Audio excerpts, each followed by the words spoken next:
নমস্কার।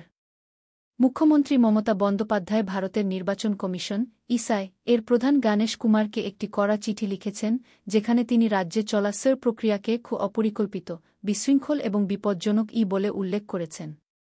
তিনি বলেছেন, এই প্রক্রিয়াটি অবাস্তবভাবে অল্প সময়ের মধ্যে শেষ করার জন্য চাপ দেওয়া হচ্ছে, অথচ আগে একই কাজ করতে বছর লেগে যেত। তিনি অপর্যাপ্ত প্রশিক্ষণ, প্রয়োজনীয় নথি নিয়ে অস্পষ্টতা এবং কাজের সঙ্গে যুক্ত কর্মীদের উপর অতিরিক্ত চাপ এসব সমস্যার কথাও তুলে ধরেছেন।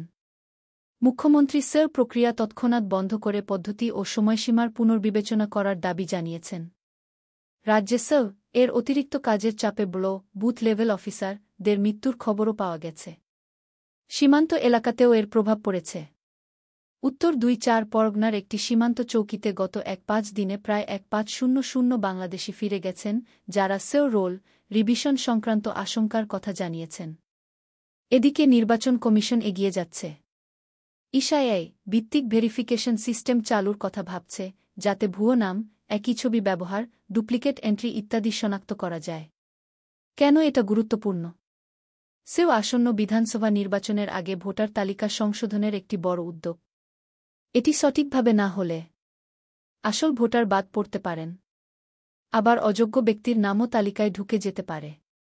সীমান্ত এলাকায় মানুষের চলাচল নিয়ে বাড়তি উদ্বেগ এই উদ্যোগের বিস্তৃত প্রভাবের দিকে ইঙ্গিত করে। রাজ্য সরকার, বঙ্গ এবং কেন্দ্রীয় নির্বাচন কমিশনের ইসআই মধ্যে বাড়তে থাকা উত্তেজনা ফেডারেল কাঠামো, ক্ষমতার ভারসাম্য, দায়বদ্ধতা ও সমন্বয় নিয়ে গুরুত্বপূর্ণ প্রশ্ন তুলছে। ইস্যু ও ঝুঁকি। মুখ্যমন্ত্রীর দাবি, এই অভিযানটি ফসল কাটার ও চাষাবাদের ব্যস্ত মৌসুমে চালানো হচ্ছে, ফলে গ্রামীণ ভোটার ও কর্মীদের মাঠ পর্যায়ের কাজ কঠিন হয়ে পড়ছে। দের উপর চাপ বা ভয়ভীতি প্রদর্শনের অভিযোগ পুরো সেও প্রক্রিয়ার বিশ্বাসযোগ্যতাকে প্রশ্নের মুখে ফেলছে।